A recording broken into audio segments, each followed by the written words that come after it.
Let's begin. Number 12, the window seat. You know that little game of roulette you play on a Southwest flight? No assigned seats, just a chaotic scramble for anything that isn't a middle seat next to a screaming baby. Let's say you win. You score a window seat in row 14. Sweet. You can lean your greasy head against the plastic and pretend you're the main character in a somber indie film. Except on April 17, 2018, that window seat was a one-way ticket to the abyss. Just 20 minutes after takeoff, the left engine decided it had had enough of the spinning really fast life. One of its fan blades snapped off, shredded its own engine casing like it was wet paper, and yeeted a chunk of shrapnel directly at the plane's body. And of course, with the entire fuselage to aim for, where did it hit? Right on the window in row 14, your window. The glass didn't crack, it ceased to exist. In an instant, the cabin pressure didn't just drop, it vomited itself out into the sky at 32,000 feet. And it decided to take the 43-year-old mother of two sitting there with it. The decompression was so violent, it partially sucked her out of the hole, her entire torso dangling in the 500-mile-per-hour wind stream as her head and arms flailed against the side of the plane. It's the kind of physics your brain simply can't process. For 20 agonizing minutes, fellow passengers played a horrifying game of tug-of-war with the sky, desperately clinging to her legs. But the sky always wins. Number 11, the falling boy. Being a teenager is mostly about making terrible decisions fueled by a profound sense of invincibility. For 14-year-old Keith Sapsford in 1970, that decision was to hitch a free ride from Sydney to Tokyo by hiding in the wheel well of a Douglas DC-8. He probably imagined an exciting, clandestine adventure. What he got was about 90 seconds of flight time before the laws of mechanics and gravity teamed up to end his career as a world traveler.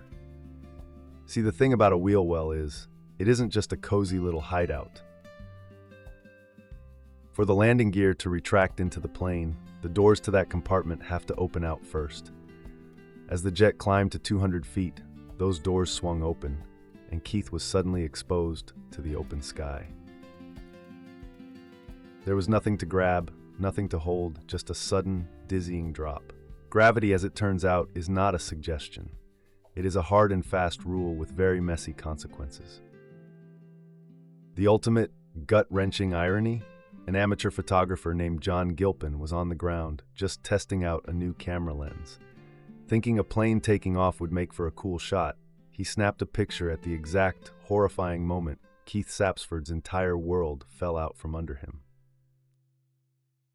The resulting photograph is a perfect, haunting testament to the fact that the line between youthful adventure and catastrophic stupidity is often just a few hundred feet of empty air.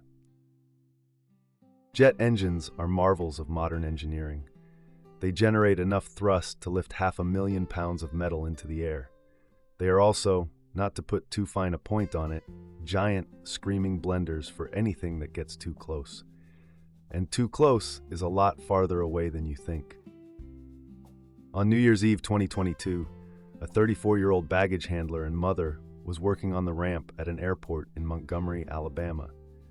An Embraer 175 jet had just landed and was powering down, but one of its engines was still spinning. The ground crew had been repeatedly warned to stay back, but in a moment of distraction, she took a step into the engine's invisible ingestion zone. The intake on an active jet engine creates a vacuum so powerful it can suck the doors off a truck. A human body doesn't stand a chance.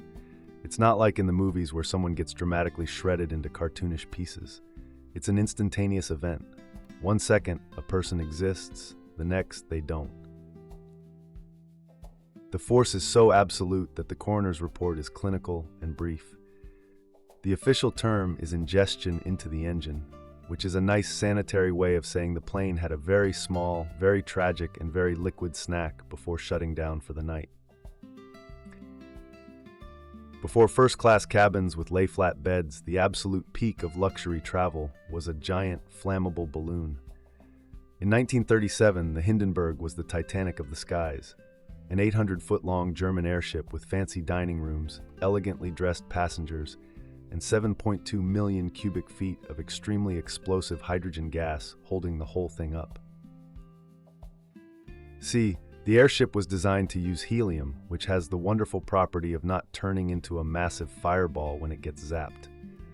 But America had all the world's helium, and due to some, let's call them political disagreements with Germany at the time, they weren't in a sharing mood.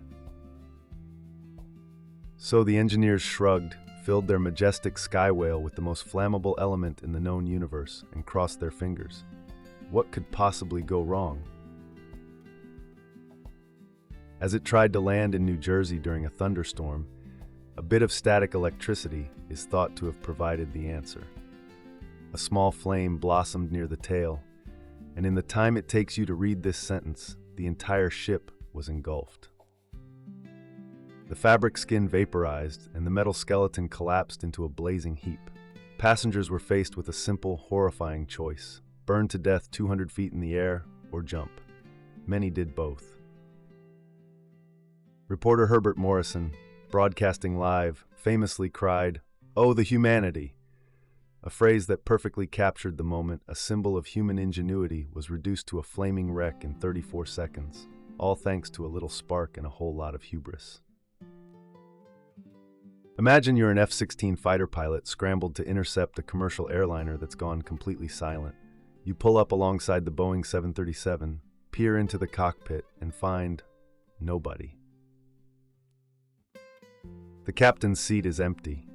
The co-pilot is slumped over the controls, completely motionless. You look into the passenger windows and see 115 people, all slumped in their seats, equally still. Welcome to Helios Airways Flight 522. This wasn't a hijacking, it was something far weirder and more insidious. During the pre-flight checks, a ground engineer left the cabin pressurization switch on manual. It's a simple mistake that nobody on the flight crew caught. As the plane climbed to its cruising altitude of 34,000 feet, the aircraft essentially forgot to breathe. Slowly, silently, without any warning, everyone on board began to succumb to hypoxia.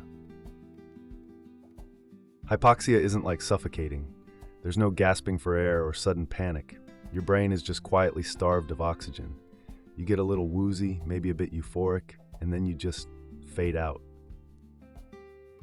The plane's oxygen masks deployed automatically, but it was too late. Everyone was already unconscious. For nearly 2 hours, a plane full of sleeping corpses circled Athens on autopilot until it ran out of fuel. It was a ghost ship in the sky, its passengers already gone, long before the final, inevitable crash. There are many bad places for a plane to crash: a field, a forest, an ocean. But arguably the worst possible place is a swamp infested with alligators and venomous snakes, where the ground is a soupy, toxic mix of mud, water, and jet fuel. On May 11, 1996, ValueJet Flight 592 took off from Miami with 110 people on board. Down in the cargo hold, it was also carrying 144 expired chemical oxygen generators, illegally packed and signed off by a maintenance contractor. These generators work through a chemical reaction that, besides producing oxygen, also produces an insane amount of heat. We're talking 500 degrees Fahrenheit. One of them activated. This little oopsie started an uncontrollable fire that quickly turned the cargo hold into a blast furnace. The cabin floor began to melt as the fire chewed through the plane's electrical wiring and crucial flight control cables. In the cockpit, the pilots heard a loud bang and the cabin filled with smoke. Their final recorded words were simply, "We're on fire." The plane, no longer under their control, rolled onto its side and plunged nose first into the Florida Everglades at over 500 miles per hour. The impact didn't just create a crater, it atomized the aircraft, leaving nothing larger than a seat cushion. Recovery crews weren't recovering bodies. They were wading through a biohazard, trying to identify human remains from fragments. The swamp had swallowed the plane whole.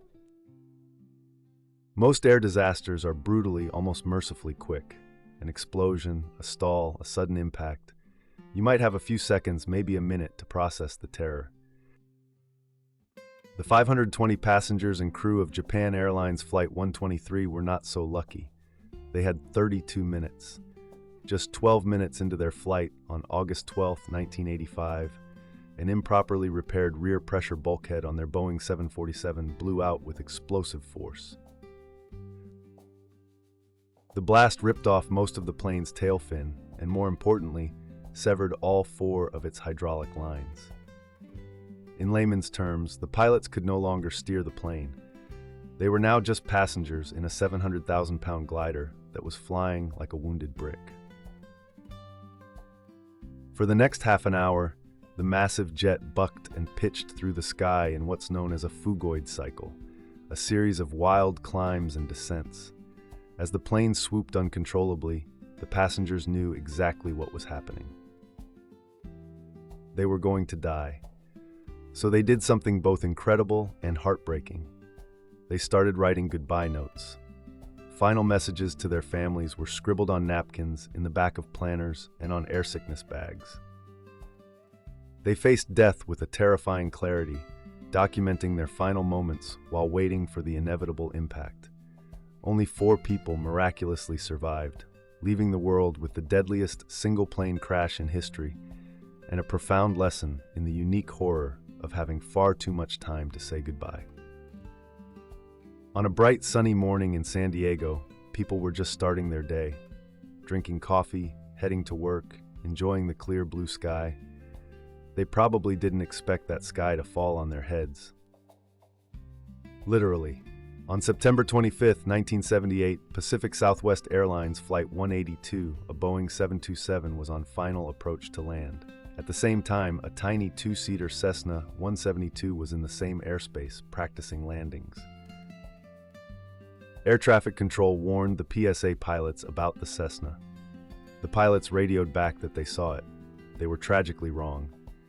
At an altitude of 2,600 feet, the 727, moving at nearly 200 miles per hour, slammed into the Cessna from behind, obliterating it instantly. The 727, with its right wing crippled and on fire, was now a dead plane flying. It rolled into a dive and plunged directly into the residential neighborhood of North Park. The impact was so violent that it didn't just crash, it detonated. The 135 people on the plane, the 2 in the Cessna, and 7 people on the ground were killed instantly. One house was hit so directly it left nothing but a smoking crater. It was the deadliest air crash in U.S. history at the time, and a grim reminder that the big sky isn't always big enough. Sometimes a tiny blind spot can turn a beautiful morning into a scene of unimaginable carnage, spread out over several city blocks. Number 4. The runway collision. What's worse than one fully loaded 747 jumbo jet? 2 fully loaded 747 jumbo jets. And what's worse than that? 2 fully loaded 747s trying to occupy the exact same piece of runway at the same time in thick fog. Welcome to the Tenerife airport disaster of March 27, 1977. The undisputed gold standard for how a daisy chain of small, stupid mistakes can culminate in the biggest death toll in aviation history.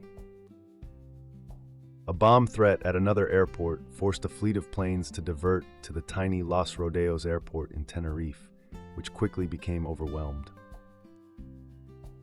As a dense fog rolled in, a KLM 747 was cleared to taxi down the runway and prepare for takeoff. A Pan Am 747 was told to follow it and pull off at a designated taxiway. In the near-zero visibility, the Pan Am crew missed their turn. At the same time, the impatient KLM captain, without receiving final takeoff clearance from the tower, throttled his engines to full power.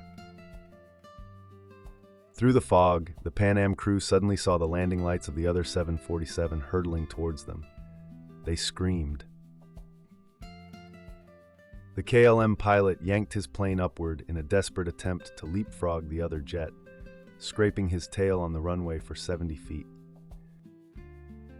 Instead of clearing the Pan Am jet, He slammed the belly of his plane into its roof at 160 miles per hour. The result was a 1.2 million pound collision that created a fireball visible for miles. 583 people died, all because of fog, a missed turn, and one pilot who was in too much of a hurry. Number 3. The human pop-top. Alright, this one didn't happen on a plane, but it is the single most violent decompression event in recorded history, and it makes what happened on that Southwest flight look like a gentle car window breeze. This is what happens when the physics of pressure goes catastrophically, horrifyingly wrong. On November 5, 1983, 4 divers were in a pressurized living chamber attached to a diving bell on the Byford Dolphin oil rig. They were living and working at 9 atmospheres of pressure, the equivalent of being 300 feet underwater. To leave this environment safely, they would normally have to spend days slowly decompressing. Instead, due to a procedural error, a technician released the clamp connecting their chamber to the outside world. In less than a second, the internal pressure dropped from 9 atmospheres to 1. For the 4 men inside, the result was instantaneous and grotesque. The air and dissolved nitrogen in their bodies violently expanded. 3 of them had their blood and internal fluids flash boil, killing them from the inside out. The 4th diver, who was closest to the opening, was subjected to the most nightmarish fate.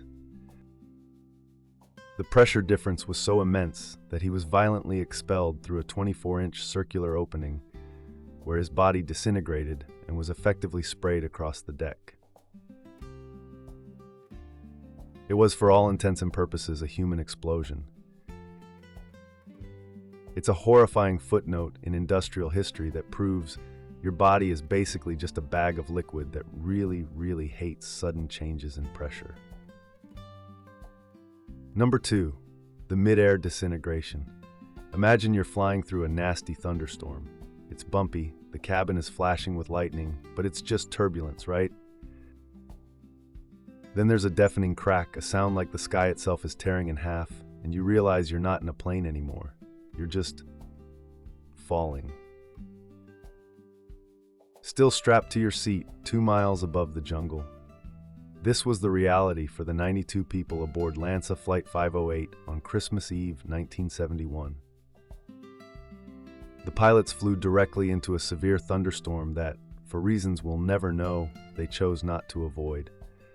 A massive lightning strike is believed to have ignited the fuel in the right-wing tank, causing a catastrophic structural failure. The plane didn't stall or nosedive. It came apart. In midair, the wings were ripped from the fuselage, and the cabin depressurized with explosive force, ejecting passengers into a violent 10,000-foot freefall into the heart of the Amazon rainforest. Except for one person. 17-year-old Julianne Kopka fell for 2 miles, still strapped to her bench of seats, which helicoptered down and likely softened her landing in the dense foliage. She survived with a broken collarbone, a ruptured eye ligament, and deep gashes. She then spent 11 days walking through the jungle before being rescued. Her story is a celebrated miracle, but it's a miracle that serves only to highlight the absolute, unimaginable horror that befell the other 91 people who simply vanished into the storm. Number 1, the wheel well of horrors. We've already talked about a stowaway falling from a plane. That's a quick, if terrifying, death. But what happens to the desperate few who manage to cling on, who don't fall out when the gear doors open? The answer is a choose-your-own adventure of absolute misery, with 3 main ways to die. Option 1, you get crushed. The landing gear is a marvel of hydraulic engineering, designed to fold massive wheels and struts into a tiny, unpressurized space with immense force. It does not know you are there. It does not care that your squishy human body is in the way. It will fold you too. Option 2, you freeze to death. At a cruising altitude of 35,000 feet, the outside air temperature plunges to 60 degrees below 0 Fahrenheit. You're likely wearing a t-shirt and jeans. Frostbite and hypothermia aren't just risks, they are mathematical certainties. Your body will slowly shut down until you are a human popsicle, a frozen statue clinging to the machinery. Option 3. You suffocate. The air at that altitude is far too thin to support consciousness. You'll pass out from hypoxia within minutes, the same silent fate as the passengers on the ghost plane. Only you're alone, in the freezing dark, being deafened by the roar of the engines as your brain is quietly starved of oxygen. It's a multi-system failure for your body, a race to see what kills you first. It is the ultimate act of desperation, a gamble where the price of losing is one of the slowest, loneliest, and most physically agonizing deaths imaginable. So yeah, maybe just take the bus next time. Subscribe for more reasons to stay safely on the ground.